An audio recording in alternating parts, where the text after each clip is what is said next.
In this video, I'll be showing you how to fix your iPhone ringer volume being too low.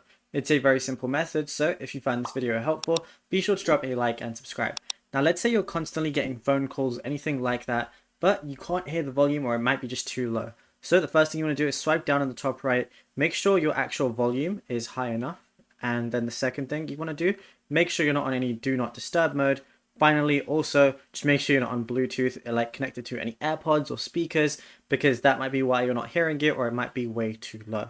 Now, the next thing you want to do is go to your settings application. From here, all you got to do is scroll down until you see sounds and haptics, which is right under notifications. So just go ahead and click on that. You don't have to be in silent mode, but you just make sure you're also not in silent mode, and then scroll down and go to ringtone and alerts. And then all you got to do is just scale it up. You just got to make sure that the ringtone volume is actually up, and then that's it. You'll be good to go.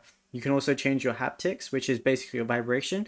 I would recommend setting it to always play. So yeah, it's as simple as that. Now, if you found this video helpful, be sure to drop a like and subscribe. And also, let us know in the comments what more tutorials would you want from this channel in the future.